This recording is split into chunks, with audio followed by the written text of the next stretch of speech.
kasih atas partisipasi, baik itu doa, bantuan moral, kemudian finansial, tenaga. Dari mulai 15 tahun kita mengidam-idamkan masjid sampai dengan pelelangan, kemudian pembelian dan renovasi. Alhamdulillah berkat bantuan itu semua, Hiroshima Prefecture ya, Provinsi Hiroshima memiliki masjid pertamanya di sini. Alhamdulillah. Untuk selanjutnya mungkin kita akan memiliki masjid-masjid di tempat lain, terutama yang menjadi prioritas pertama kita adalah di Hiroshima City tentunya. Untuk itu maka kita membeli building ini atau gedung ini yang terdiri dari 4 dan 5 ini adalah masjid. Kemudian lantai satu itu adalah yang akan kita sewakan untuk perkantoran. Sekarang sudah ada satu yang disewakan.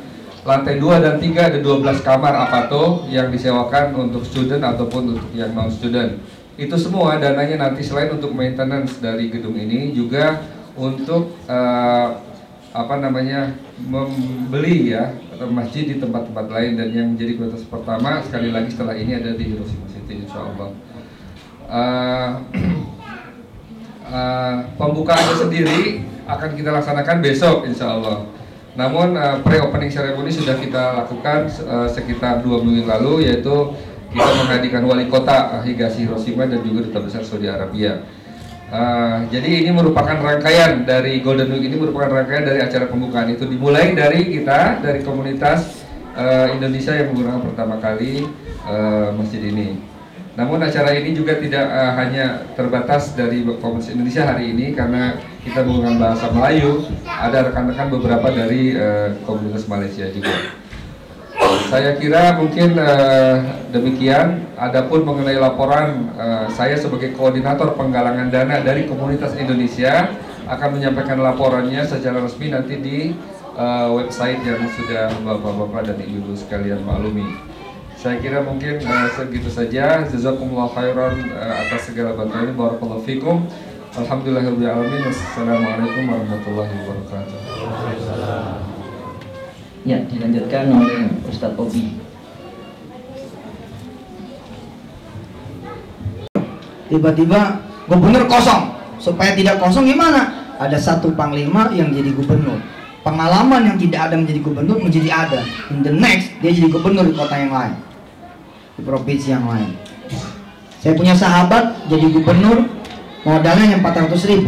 Bayangin coba, gubernur termurah Pak, 400.000. Lagi enak-enak ngajar di sekolah madrasah aliyah, tiba-tiba ditelepon sama incumbent, Pak Guru, temenin saya ya jadi wakil. Oh, mimpi apa boleh? Udah nggak mimpi benar, urusin suratnya. Ngurusin surat itulah 400.000. Dia cerita sampai tertawa, terbahak-bahak. Dia bilang, aku ini Ustaz, kalau campaign itu pulang bawa duit 15 juta. Bukannya saya bayar, tapi dibayar sama incumbent itu. Dan menang Ustaz, menang. Saya jadi wakil gubernur.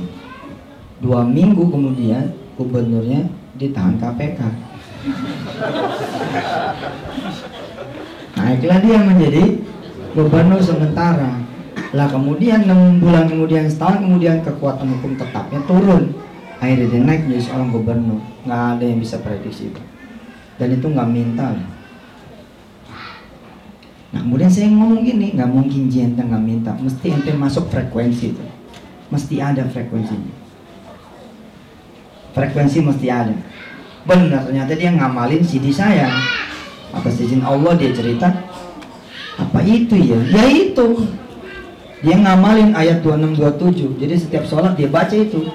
Qulillahumma malikal mulk tu'til mulka man tasha wa tanzi'ul mulka mimman tasha wa tu'izzu man tasha wa tudhillu man tasha. Mau ayat hebat bener itu. Biyadikal khair innaka ala kulli syai'in qadir, tulijul laila fil nahar wa tulijul nahara fil lail wa tukhrijul hayya minal mayyiti wa tukhrijul mayyita minal hayyi wa tarzuqu man tasha'u bighairi hisab.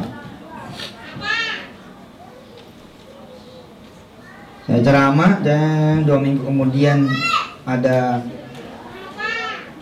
conference keuangan, kan pusatnya di Tokyo tuh. Nah, saya berkesempatan ngikutin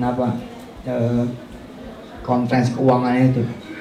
Pada saat tanpa diduga ada satu jabatan baru Pak Direktur. Kok bisa ada jabatan baru gitu Direktur? Mikir nggak? Hah? Artinya mau ini direktur urusan religi kek, mau ini direktur urusan masjid kek, mau ini direktur urusan zakat kek, oke? Pokoknya direktur. Salah lu kenapa nggak minta direktur keuangan? Coba dong yang retail. Bener Bu, ini berdoa detail itu penting. Penting berdoa detail itu. Ada jemaah haji itu, ya, kemudian berdoa selama di tanah suci bisa punya anak terus. Di mana tempat yang mustajab, ya, doanya minta anak terus minta anak. Pokoknya minta anak. 4 bulan setelah pulang haji, lo suaminya nikah lagi. Oh, kan nanti tesis nih. Gimana? Kok minta anak malah kawin lagi? Yang bikin sakit si perempuan ini kawinnya sama temen yang selama di haji bareng-bareng terus. Jadi ada satu orang yang tidak punya suami, ya, dia ditemani bertiga. Berantem, istri mudanya hamil. Kemudian istri tuanya ada hikmah nih. Ada hikmah. Emang ayat setelah dari tadi yang saya baca itu bunyi kira-kira begini. Wa qala lahum nabiyyuhum inna ayata mulkihi ay ya'tiyakum tabut fihi sakinatun min rabbikum wa baqiyatun mimma taraka alu Musa wa alu Harun tahmiluhu malaika. Nah, itu ada ayat atasnya bunyinya begini.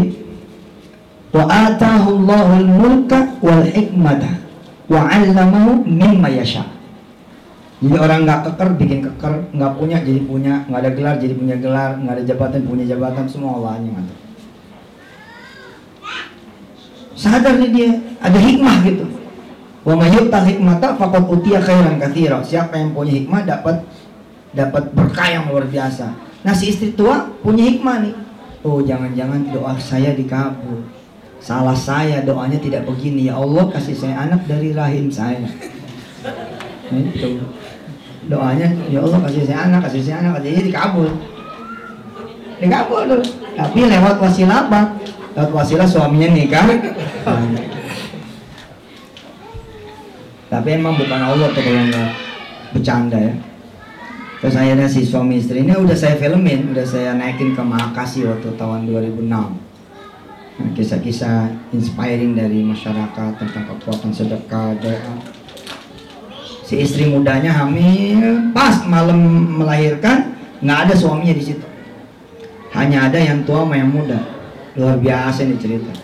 Baru terkuak Pak rahasianya. Ternyata yang muda itu selama di Multazam, di Hijri Ismail, di Maqam Ibrahim, terus di tempat Baina Safa wal Marwah, di Raudhah, doanya apa? Minta suami.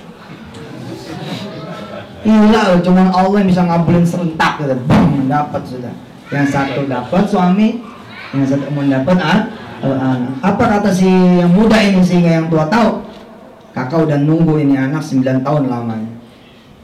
Saya pun sudah menunggu jodoh sekian tahun lamanya. Saya mintanya jodoh, kakak mintanya anak. Maka anak ini dari awal saya sudah niatin buat kakak. Jadi begitu lahir saya nggak mau nyusuin supaya memang anak ini dekatnya sama kakak. Jadi betul itu, pas lahir jeret lalu diserahkan. Nah, rupanya di ilmu kedokteran, wallahu alam ya, barangkali di sini perlu diteliti ya. Ya silakan nanti teman-teman yang memang bergerak di bidang kedokteran silakan diteliti. Ternyata ada endorfin apa gitu. Si ibu yang sudah tahunan mandul, tapi karena berbulan-bulan kemudian mandiin bayi. Karena di rekamannya saya jadi nggak ngomong nama banknya apa. Males gitu loh. Ini kaitannya kan sama seseorang ya. Tapi metodologinya ini bisa ditiru.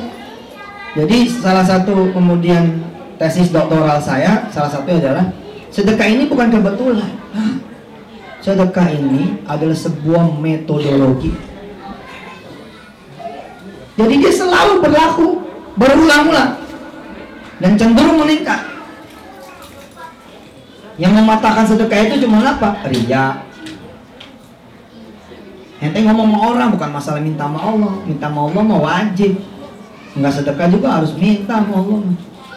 Ini mah ngomong begini nih. Itu ya masjid di Saijo itu, kalau nggak ada duit aneh tuh nggak bakal berdiri tuh. Tuh liftnya tahu nggak dari mana? Gue juga nggak tahu dari mana tuh. Udah ada dari dulu. Ente lewat satu masjid, terus ente bilang, maaf ya itu kubahnya dari aneh. Oh jatuh tuh, batal tuh udah.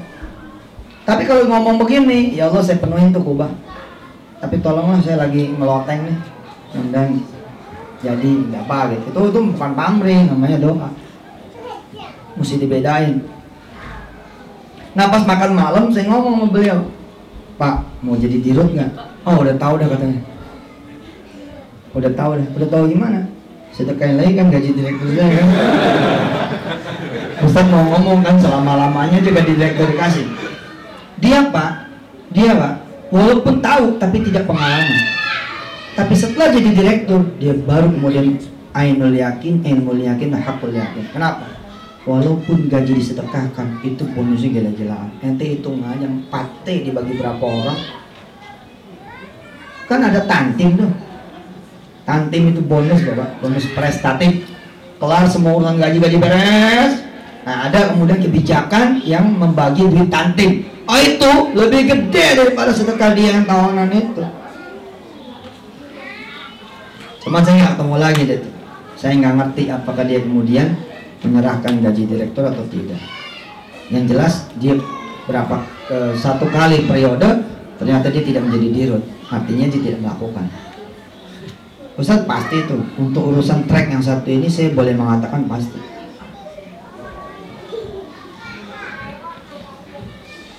Subhanallah. Nah kalau ilmu sedekah udah jadi solusi buat saudara-saudara semua. Di awal nikah saudara udah ngitung, Mas, kita ini ya udah sana sini, udah kemudian usaha ini usaha itu, kita mentok segini. Gimana caranya supaya bisa kuantum salary ini? Udah ikutin satu Yusuf. Wah itu benar banget.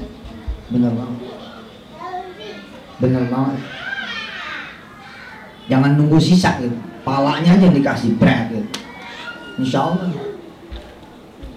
Oke kita diskusi. Ini awalan dari saya. Silakan yang mau bertanya, mau komen, mau menyangka juga boleh, asal berani aja.